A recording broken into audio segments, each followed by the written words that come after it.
Bonjour à toi cher spectateur, Survivre de Frédéric Jardin, cette affiche. C'est vraiment ce qui m'a donné envie de voir ce long métrage parce que je me suis dit, si on a un vrai film catastrophe et d'apocalypse qui est à la hauteur de cette affiche et qui en plus est français, je demande à voir parce qu'on en a tellement peu que si on en a un, il faut croiser les doigts qu'il soit bon parce que sinon on va pas en avoir très souvent. Le résumé pour faire simple, une famille en excursion en pleine mer doit faire face à ce qui semble être la 6e extinction.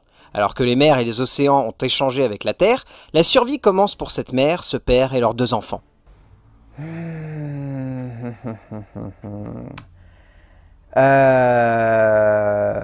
C'est pas fou. C'est pas non plus très mauvais. Il aurait fallu un petit peu plus de subtilité et surtout un petit peu plus de profondeur en fait pour que ça tienne un minimum la route.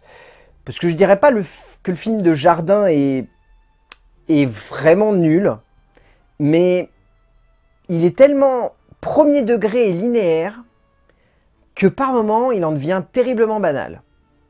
Ce qui n'est pas le but. Je veux dire, c'est un film d'apocalypse et de catastrophe français. À partir de là, moi, je m'attends à ce qu'il y ait une certaine puissance et une certaine intensité qui se dégage de son métrage. Il y en a une, indéniablement.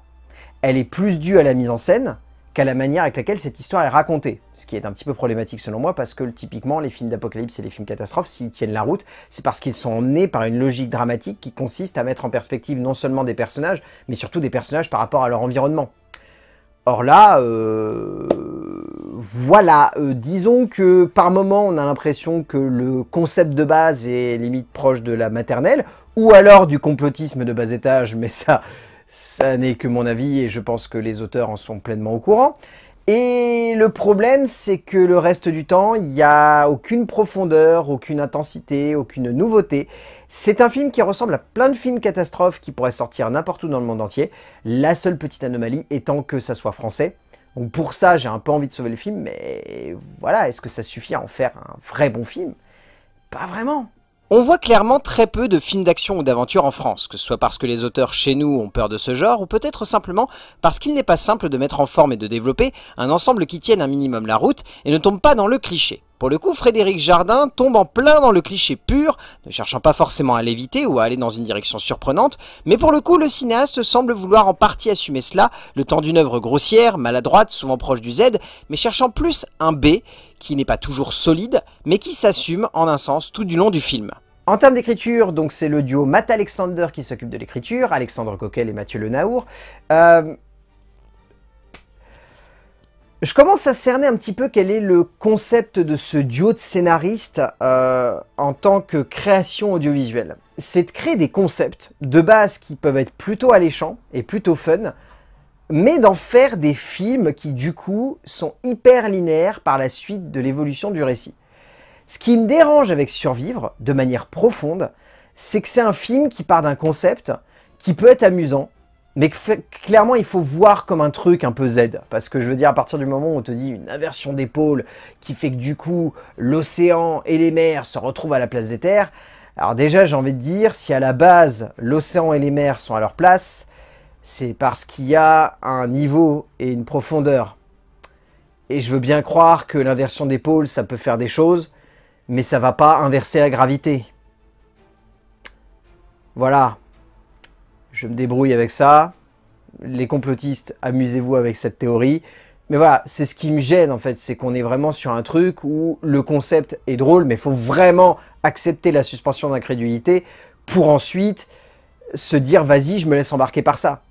Et c'est ce qui me gêne un peu, c'est que c'est pas supposé être ça le but d'un film. On est supposé quand même se dire, s'il y a un concept, autant qu'il soit un minimum crédible et qu'il fonctionne. Genre, j'en sais rien que l'eau, en fait, ça soit dans le ciel parce que tout s'est évaporé, parce qu'il y a eu un truc météorologique que je comprends pas et que personne va comprendre. Mais tant pis, au moins ça fonctionne. C'est ce qui me dérange, en fait, c'est que le pitch de base est prenant et amusant, l'exécution est à la limite du nanar. Et c'est un peu problématique. Parce qu'ensuite, la manière avec laquelle le récit avance et progresse et les montées en tension des différentes scènes se tiennent, ça fait qu'on se laisse embarquer. Ça fait qu'on s'amuse et qu'on se divertit et qu'on se dit que finalement c'est plutôt assez entraînant. Mais on part d'un truc qui est un peu ringard, qui est un peu débile, qui nous prend un peu pour des neuneux, et qui derrière, et c'est le gros problème, n'a aucune profondeur, n'a aucune réflexion, n'a aucune métaphore. C'est d'une linéarité globale, mais assez pauvre en fait. Coquelle et Le Naour offrent donc un scénario très premier degré, ne cherchant jamais à amener de la profondeur ou de la réflexion au cœur de ce récit, appuyant surtout le parcours de cette mère, mais ne questionnant jamais réellement la position de ces personnages au cœur de cet apocalypse. En ce sens, le scénario développé par les deux auteurs sonne comme creux et comme très premier degré donc, mais ne va pas plus loin que cette petite base dramatique finalement assez faible, sonnant plus comme un high concept que comme une réelle narration appuyée et solide et donnant parfois un peu l'impression que finalement, il n'y a pas grand chose à offrir aux spectateurs. En termes de mise en scène, je trouve que Frédéric Jardin arrive plutôt dans la globalité à tenir son film. Disons qu'il n'exécute jamais le plus grand film apocalypse que le cinéma français ait connu, mais il y a une certaine générosité, il y a un bon usage en fait des décors naturels. Moi, c'est ce que je trouve assez impressionnant dans ces films-là, c'est que il y a l'envie de ne pas vouloir tourner un maximum de trucs sur fond vert, et au contraire, s'il doit y avoir un fond vert, que ça ait une logique par rapport à ce qu'on veut montrer à l'écran et par rapport à la complexité que c'est. Donc là-dessus, je ne peux que saluer cette envie d'avoir voulu tourner dans le désert, d'amener une intensité, d'amener une chaleur, d'amener un poids, d'amener une atmosphère qui fasse que le film se tienne. Après, mon problème, c'est que là où l'écriture n'a pas de propos, Jardin aurait pu amener un propos. Il aurait pu amener un propos sur les changements climatiques, sur la difficulté de certaines biosphères à se faire à l'évolution du climat. Non. Disons qu'il y a une scène à un moment où je me suis dit d'accord, donc la biosphère et les différents animaux qui y vivent, on s'en fout. Et c'est à la limite du ridicule cette scène-là, ça permet juste d'utiliser un fusil à pompe, ce qui me fait mourir de rire dans ce genre de moment-là. Mais voilà.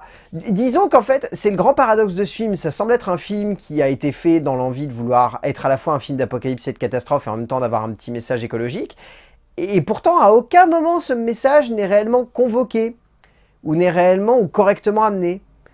Et du coup, bah, je sais pas si c'est que les réalisateurs et les concepteurs de ce projet sont un peu à côté de la plaque, ou si c'est vraiment juste un côté décomplexé. Ça, c'est au choix du spectateur de voir cela d'un angle ou d'un autre. Jardin joue à fond la carte du sobre, parvenant à user avec un certain brio du mélange des décors et des effets spéciaux que lui offre le projet, pour un moment de mise en scène où le cinéaste ne surprend pas, mais parvient à correctement et justement utiliser sa caméra pour notre plaisir.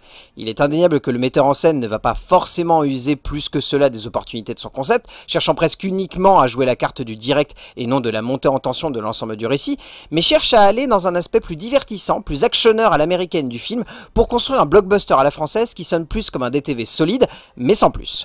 En termes de casting, celui-ci se tient plutôt bien. J'ai plutôt bien aimé ce casting. Je trouve que Andreas Pichman dans le rôle du père est vraiment bon.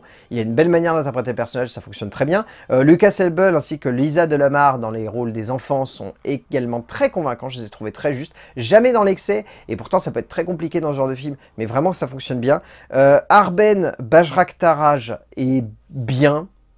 En même temps, il a la gueule pour interpréter le personnage qu'il interprète, donc ça se tient à peu près. Et après, j'ai vu l'actrice principale et je me suis dit « Waouh ! Je m'attendais pas à la retrouver dans ce type de projet. » Et ben, je suis bien content, parce que finalement, je la trouve très bonne. Je m'attendais pas du tout à être aussi surpris, mais réellement, elle s'en sort très très bien dans la peau d'un personnage qu'elle arrive parfaitement à interpréter. Émilie Dequesne est vraiment surprenante dans le rôle de cette mère au cœur de l'apocalypse, l'actrice démontrant une vraie capacité d'adaptation à ce genre pour une prestation qui marque tout de même le spectateur. Au bout du compte, survivre. C'est pas ouf, mais c'est un film catastrophe français, donc j'ai envie un peu de le soutenir et de vous pousser à aller le voir, même par curiosité. Il est pas très long, il dure 1h29, donc le temps passe plutôt vite devant le film, on se laisse assez bien embarquer. Il y a une générosité dans la convocation du genre qui fait que c'est tout de même assez convaincant et que ça tient la route. C'est pas foufou, mais ça a le mérite de proposer un cinéma de genre un peu différent au sein de notre production française, qui est peut-être trop premier degré, qui est peut-être trop facile, mais qui au moins a un peu d'audace. Donc pour ça, Survivre de Frédéric Jardin, si vous avez l'occasion de le voir en salle, eh ben allez-y, pourquoi pas. Je pense que vous n'allez pas passer un mauvais moment, et dans le pire des cas, ça sera pas très long. A plus!